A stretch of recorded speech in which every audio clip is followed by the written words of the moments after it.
네, 픽 인터뷰입니다. 오늘 아침 뉴스 일기예보를 보니까 열흘째 열대야가 계속되고 있다는데요. 굉장히 더운 나날입니다. 폭염이 계속되고 있고요. 그러니까 일기예보도 자주 보게 되고 또 우리 건강도 염려하는 분들이 많이 늘어나고 있는데요. 여름철 보양식을 주제로 해서 오늘 말씀 나눠볼까 합니다. 황교익 막 칼럼니스트 나오셨습니다. 어서 오십시오. 안녕하세요, 황교익입니다. 네, 반갑습니다. 예. 선생님은 그러니까 음식에 대해서 전문가로서 네. 비평도 하고 또 이렇게 포인트도 짚어주시잖아요. 네. 그러기 위해서는 일단 많이 드셔야 되는 거죠. 이것저것 가리지 않고 아, 다양하게 이렇게 맛을 보죠. 그러니까 입에 넣을 수 있는 것은 일단 다 넣어본다라는 네. 게 제 신조고요. 아, 근데 예. 선생님도 좋아하시는 음식과 조금 꺼려하거나 싫어하거나 먹기 싫은 음식도 있지 않을까요? 그게 있죠. 아, 개인적인 네. 그렇죠. 것은 호불호. 선호도 있죠. 네. 그런데 그 개인적인 선호도를 드러내지 않으려고 노력을 해야 되는 거죠. 네. 직업 자체가 음식에 대해서 이렇게 비평하는 영역도 있으니까 네, 네. 내가 특정 음식을 좋아해서 거기에 대해서 우호적인 말을 하게 되면 안 되겠죠. 그러니까 영화 평론가가 내가 멜로 영화를 좋아하니까 아, 네, 네. 뭐 액션이나 이런 건 안 보고, 네. 그러면 안 되는 네. 것처럼 그 음식에 대해서 편견을 갖지 말아야 되는 게 제 네. 직업 중에 하나죠.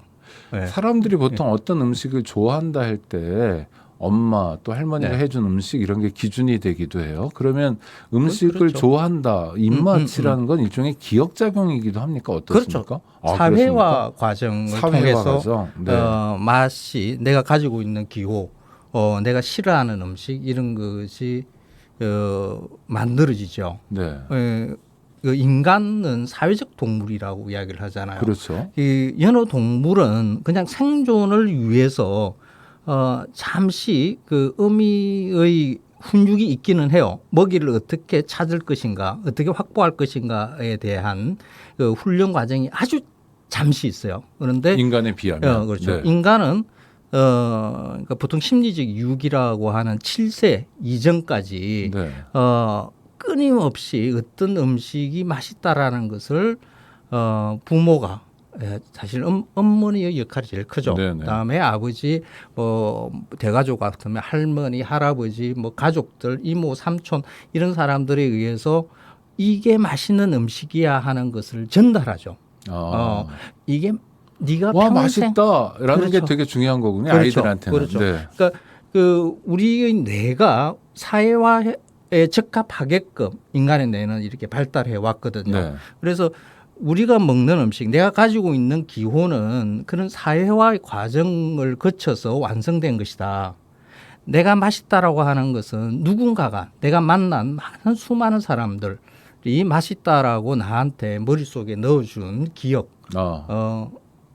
이다라는 생각으로 내 미각을 들여다봐야 돼요. 네네. 그러니까 내가 본능적으로 어떤 음식을 좋아한다라는 생각은 맞지가 않습니다. 그거는 동물의 영역이고요. 인간은 미각에 대해서는 사회화된 것이다라는 생각이 중요합니다. 또 음식만 있는 게 아니라 음식을 먹을 때 조건, 누구랑 먹었냐, 그렇죠. 어떤 감정 상태에서 먹었냐, 그렇죠. 또 중요한 게 그게 얼마짜리냐 이것도 중요하지 그렇죠. 않습니까? 네. 맞아요. 이게 예전에는 네. 고전적으로 이게 가족 그 동네 사람 이런 그렇죠. 사람들의 네. 맛이 전달이 되는 이 사회화 과정을 거치는데 네네. 지금은 많이 달라졌어요. 돈이 중요하다 그랬잖아요. 네네. 이 자본주의 사회에 들어오면서 대중 미디어가 발달하면서 텔레비전에서 나와서 광고 프로그램에서 이게 맛있는 거요. 이게 더 맛있지요. 그렇죠. 신뢰할 만한 연예인들이 그런 얘기 많이 해주죠. 네. 그래서 우리 사회화 과정이 자본에 의해서 많이 간섭을 받죠. 그래서 내가 맛있다라고 하는 게 사실 인간 간의 관계에서 만들어지는 기분 좋은 추억, 기억 네. 이런 것이 아니라 자본에 의해서 조작된 것일 수도 있다라는 생각까지 해야 됩니다. 저 젊었을 때 배운 개념에 따르면 소외가 일어나네요. 거기서 맞습니다. 인간이. 맞습니다. 그래서 특히 이제 그 한국인이면 뭐 네. 무엇을 좋아해야 돼 하는 이런 강박 비슷한 게 있잖아요. 네. 뭐 치킨을 좋아해야 돼, 삼겹살을 좋아해야지 네네. 하는 이런 그 말들을 만들어내는 것이 대체로 그 음식으로 돈을 버는 사업자들에 의해서 발화되는 경우가 많거든요. 네.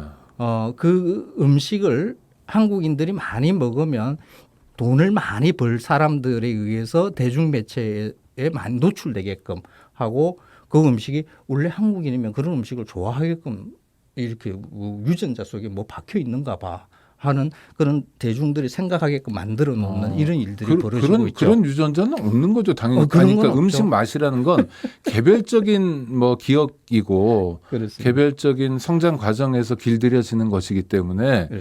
뭐 국가 단위로 하나의 음식을 좋아하거나 이런 거는 거짓말인 거죠. 그 국가 지역 단위로 그런 조작 작업을 하죠. 네. 그러니까 그러니까 한 지역에서 이 음식을 맛있다라고 우리 다 같이 생각해야 돼 하는 것은 그 자연 조건이 먼저이고요. 네. 그 지역에서 그 쉽게 구할 수 있고 그래야 안정적으로 되겠죠. 네. 넉넉하게 구할 수 있는 음식이 사회적으로 맛있는 음식이 들어가는 네, 거죠. 귀하고 어쩌다가 구할 수 있는 이런 것은 사실 맛없는 음식으로 취급을 해야 돼요. 네. 그래야 그 사회가 안정되는 거거든요. 이제 이런 과정들이 예전에는 그 자연스럽게 자연에서 이루어진 것인데 그렇죠. 아니면 동네에서 조달할 수 그렇죠. 있는 음식물들을 그런데 먹었겠죠. 지금은 그 음식을 사고 파는 일을 하는 만들어지니까 이 자본주의 사회에서는 음식에 대한 맛 있고 맛 없고 하는 것에 대해서 자본이 많이 간섭을 하고 있는 중이다. 이렇게 그러면 생각하셔야 돼요. 음식에 대한 이야기를 한다는 건 사회적으로 네. 선생님이 이제 막 칼럼니스트로 뭐 사회적 발언을 하실 거 아니에요. 이렇게 방송 네. 출연을 하시거나 그럼 상당히 경제적인 문제고 또 정치적인 문제이기도 하네요. 맛도. 맞습니다. 네. 맞습니다. 끊임없이 제가 원래 치킨 한국 사람 치킨 공화국이라 그러잖아요. 치킨 그렇죠. 그렇죠. 아니 텔레비 틀면요 치킨 광고 너무 많이 나와요. 실제로 많이 먹는 거죠 한국 사람들이. 아니요. 치킨 많이 안 먹. 닭 먹는 그러니까 1인당 닭 소비량으로 보자 그러면 네. 우리나라가 다른 나라에 비해서 그렇게 많이 먹는 편은 아니에요. 그렇습니까? 중국이나 일본인과 중국보다도 오히려 덜 먹어요. 네. 일본과 비슷하고요. 미국에 비해서는 절반 정도밖에 안 되고요. 많이 먹는 남미나 중동 이런 데에 비해서는 뭐 한 3분의 1 정도밖에 안 되고요. 그런데 왜 우리 머릿속에는 우리는 뭐 치킨을 계속 먹어야 되는 전 세계에서 닭을 가장 사랑하는 사람들처럼 여겨지게 됐죠. 이게 누가 제 머릿속에 박아놓은 거네요. 어떤 맞습니다. 자본의 힘이든 뭐든. 맞습니다. 자본입니다. 그 닭을 키우는 이 양계 산업이 번창하면서 원래 이제 그 외국처럼 집에서 닭 요리를 쉽게 해 먹는 이런 방식으로 전개가 돼야 되는데 그렇지가 않고 치킨이라는 가게에서 닭을 튀겨서 파는 방식의 프랜차이즈 사업만 번창한 거죠. 그러니까 양계 사업이 있고 중간에 뭐가 껴들어온 거네요. 그렇죠. 네. 이게 1980년대 무슨 이후에 통닭이라는 것들. 1980년대 이후에 우리나라가 외식 산업이 폭발적으로 이렇게 늘어나거든요. 1990년대 IMF 2000년대 들어와서의 정부의 그 여러 시책들 중에 소상공인들의 창업 지원들을 많이 해요. 그래서 그렇죠. 그때 너무 힘든 시절이었으니까요. 그렇죠. 네, 창업자금 대출 이런 것도 해줬고 그렇습니다. 네. 그게 국가에서 1인이나 2인이 가게를 운영할 수 있을 정도의 작은 점포를 만드는 프랜차이즈들한테 지원을 많이 했죠. 네. 그 중에 하나가 이 치킨 가게이죠. 네. 그래서 양계 산업은 그 수직 계열화라고 해서 큰 지금 하림이라는 그 대형 그 업체가 있죠. 그런 하림 같은 이런 업체는 6개 계열화 회사에서는 세계에서 거의 탑에 들어갑니다. 규모로 봐서는. 개념 뭡니까? 그러니까 하림이라는 업체가 있으면 다 그 업체에서 키우는 건 아닐 거 아니에요. 그러니까 양계 농가가 있을 거 아닙니까? 양계 농가하고 이제 계약을 하죠. 네. 그 하림이 전라도 닭이나 경상도 닭이나 똑같이 다 똑같습니다. 다른 데서 키우는데 그냥 하림이란 브랜드가 찍히는 거군요. 그렇죠. 그 그 하림에서 그 병아리도 주고 사료도 주고 그렇습니까? 이렇게 해서 그러니까 위탁 사육이라고 보시면 돼요. 그렇게 해서 한 마리당 사육비 얼마를 쳐주고 가져와서 도계를 해서 유통을 시키죠. 근데 이런 그러면은 형태를 하림은 돈을 되게 많이 버는 구조고 양계 농가는 별로 못 벌 것 같은 그런 느낌이 드네요. 맞습니다. 네. 그렇습니다. 그러니까 이런 구조를 만든 것도 국가에서 만들었죠. 그렇습니까? 네. 국가에서 계열화 사업을 육계 계열화 사업을 해야 된다고 해서 적극적으로 지원을 했죠. 정부에서 프랜차이즈 사업을 열심히 해가지고 소상공인들 늘려야 된다고 해서 가맹점포들이 이렇게 많이 늘어난 상태이죠. 근데 선생님 그 소상공인을 늘려야 될 절박한 이유가 사실 있었잖아요. IMF 그렇긴 직후에는 하죠. 구조조정으로 너무 많은 사람들이 길거리에 내앉아가지고 내쫓겨가지고 지금도 상태는 마찬가지죠. 네네. 그러니까 특히 그때는 처음이어가지고 굉장히 놀랍기도 하고. 그러니까 근전한 일자리라고 그렇게 네네네. 이야기를 하죠. 좋은 보통. 일자리. 네.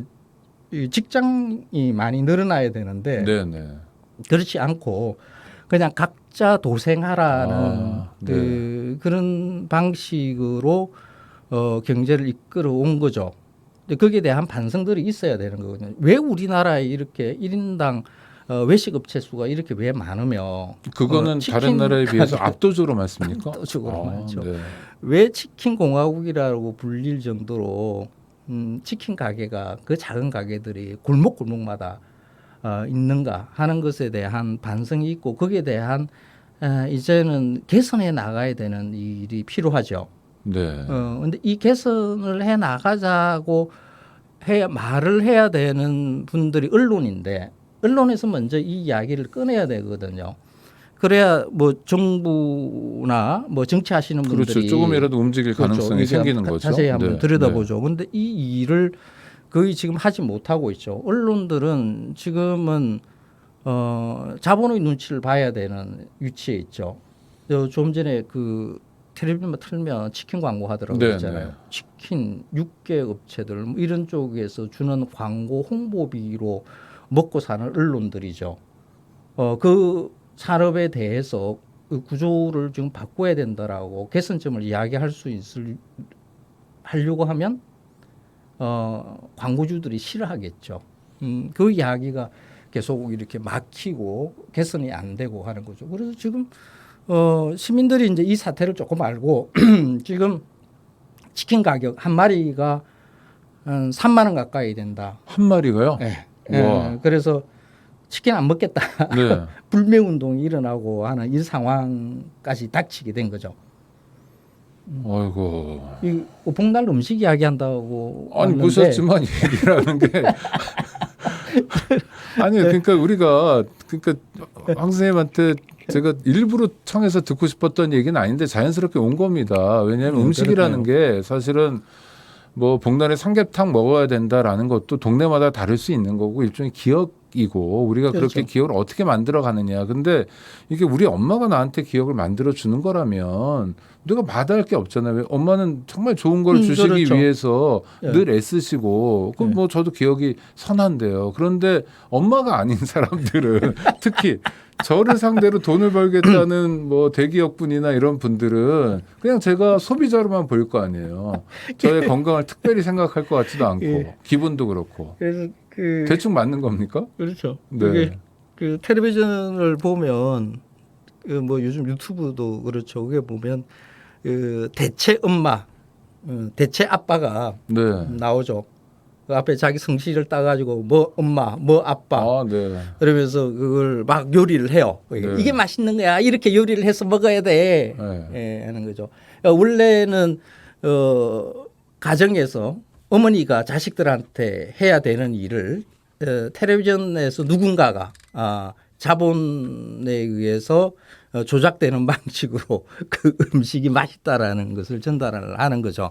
근데 저는 이제 그런 인간이 먹는 음식에 대해서 맛있다, 맛없다 하는 것이 어떤 기제로 해서 만들어지는가에 대해서 현장에 있는 뭐 제가 이제 학문을 하는 사람이 아니니까 네네.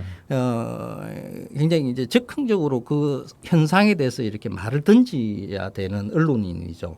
그래서 이런 말을 하게 되면 많은 분들이 사실 불편해하기는 해요. 자본이 제일 싫어하고요. 소비자도 그러니까 내가 내 자본이 우리가 싫어하면 그렇지는 않아. 어디 돈 버실 기회도 줄어들게 될 텐데. 아, 싫어요. 네, 그렇죠. 선생님이 이제 자본이 좋아할 말만 하면 어떻게 되냐면 네. 그런 대형 업체에서 초청 강의도 많이 하고 우리는 황교익 뭐 선생을 모시고 뭐 이런 거 한다. 광고도 좀 들어오고 그럴 텐데. 네. 그놈의 양심 때문에. 그런데 그렇다고 네. 해가지고 자본에 의해서 주어지는 음식이 다 나쁘다는 뜻은 물론 아니에요. 그건 아니죠. 네. 지금 그 노동자가 살아가기 위해서는 사실 임금 수준에 맞는 안정적인 음식을 확보하는 게 중요하잖아요. 그 일을 해결해주고 있는 게 사실 자본이거든요. 네. 지금 이 대한민국이 60년대 산업화 과정에서 이렇게 고도 성장을 할 수 있었던 그 받침 중에 하나가 식품 기업들이 값싸게 음식을 노동자들한테 공급할 뭐 수 있는 이런 라면도 것을 하나 얘기가 만들어내는 되겠네요. 거예요. 그렇죠. 네. 라면도 하나에 포함되죠. 그러니까 이 공도 크다라고 이렇게 봐야 되는 거죠. 그런데 네. 그 공 외에 이런 것은 좀 바꿔야 되지 않는가 싶은 것들이 많이 있죠. 특히 치킨 같은 경우는 사실 우리가 훨씬 더 맛있는 치킨을 더 싸게 먹을 수 있는데, 네. 근데 이거는 그냥 두면 안 되지 않는가 이런 생각으로 이게는 좀 비판적으로 이야기하고 네. 긍정적인 것도 많이 이야기합니다. 자본이 좋아라 할 만한 이야기도 많이 합니다. 근데 전적으로 자본이 좋아할 얘기만 하셔야 됩니다. 잘 알아서 하시겠지만요. 하여튼 여름철 보양식 하나 권해주신다면 뭐가 있을까요? 뭐 다양하게 있는데 민어가 그건 아무래도 비싼 거 아닙니까? 좀 비싸요. 아. 이게 좀 문제가 있는데 이게 매년 올라가니까 가격이. 네네. 그래도 여름철에 맛있는 해산물이 그렇게 많지가 않거든요. 네. 보통 봄이나 가을, 겨울에 이제 해산물이 맛있는데 여름 해산물로서 그래도 쓸만한 게 민어는 양식이 민어입니다. 됩니까? 양식하지 않습니다. 자연산입니까? 자연입니다. 그럼 진짜 비싸겠네요. 비쌉니다. 이게 그 여름에 민어 먹어야 된다는 이제 그런 아. 게 많이 만들어져서 네. 가격이 계속 올라가는데 사실 민어회로 먹는 일이 많은데 네. 제가 민어회는 다른 계절에 먹는 광어회에 비하면 그렇게 맛있는 것이라고 보지는 않거든요. 그러니까 네. 지금 다른 생선회가 맛이 없으니까 민어회가 돋보이는 거지. 그 민어는 제가 먹기에는 민어전이나 네. 그 민어탕으로 해서 먹는 게 가장 맛있거든요. 민어를 푹 끓이면 뿌연 국물이 그 곰탕 국물처럼 이렇게 만들어집니다. 그래서 민어탕으로 한번 좀 이 여름 복날 음식으로 먹기에 적당하지 않을까. 네, 한번 예, 또 집에서 한번 보내드립니다. 해봐야 되겠는데 또 하나 궁금한 게 네. 저는 냉면을 좋아하는데 이 뭐 시내에 뭐 좀 유명한 냉면집 여럿 있잖아요. 근데 공통점이 네. 다들 비싸요. 너무 비싸. 근데 왜 이렇게 비싸게 받는 거죠? 그 냉면 국물을 소고기 국물을 중심으로 이렇게 내고 있거든요. 네네. 그 소국물은 면수를 말고요. 네. 그냥 그 국수가 네네, 담기는 네, 그 네, 국물입니다. 네, 육수. 육수. 그러니까 그 또 수입 소고기로 하면 그 맛이 잘 안 나요. 네. 한우로 해야 그 맛이 나. 그러니까 좀 그 국물 내는데 네. 가격이 좀 많이 들어가죠. 그런데 이 소고기 국물 중심이 된 것이 그렇게 그 오래된 것이 아니거든요. 우리가 옛날부터 냉면 먹을 때 늘 소고기 한우 가지고 국물 내지 않았다. 그러니까 그랬겠죠. 그렇죠. 네. 그러니까 그 원래 소, 돼지, 닭 이 네. 세 가지를 가지고 이렇게 국물 내는 게 기본이었고요. 북한에서 내고 있는 그 냉면에 대한 기본이 이게 소, 돼지, 닭 이 세 종류로 내는 네. 거거든요. 근데 이렇게 하면 그 소를 조금 덜 넣고 해가지고 가격을 더 떨어뜨릴 수가 있는데 이런 방식이 소만 가지고 내는 방식이 표준인 것처럼 이게 얼마 오래 안 됐어요. 저 네. 유명한 그 뭐라고 하는 그 가게 있잖아요. 냉면 네, 가게. 네. 거기가 원래 소, 돼지, 닭 이 세 아. 가지로 이렇게 국물을 냈었거든요. 근데 그게 지금은 소고기로만 가지고 국물을 내요. 그러니까 이렇게 바뀐 게 네. 냉면 가격이 옛날에도 조금 비쌌으니까 손님들이 소, 돼지, 닭으로 내는 국물로 그걸 내는데 왜 이렇게 비싸게 받느냐. 그 이야기를 듣고 거기서 그러면 돼지와 닭을 그냥 뺄게. 네. 그래서 더 비싸게 가는군요. 선생님, 제가요. 백령도에 가면 황해도 냉면을 팔아요. 평양냉면과 네, 저도 비슷한데. 먹어봤습니다. 사곤냉면이라고 가봤습니다. 그 네. 현지인들 가시는 데가 있는데 거기 냉면값이 지금 네. 7,000원입니다. 아름답지 않습니까? 근데 서울은 14,000원이나 하고 선생님 모시고 제가 궁금한 것도 많고 여쭤볼 것도 많은데 시간이 다 돼가지고요. 이게 먹는 이야기 하면 그러니까요. 시간이 금방 갑니다. 네, 이게 참 사람이 먹고 살자는 게 무슨 얘기인지 알겠습니다. 오늘은 일단 여기까지 하고요. 네. 선생님 다음에 다시 모셔야 되겠습니다. 그러게요. 감사합니다. 예, 고맙습니다. 네. 고맙습니다.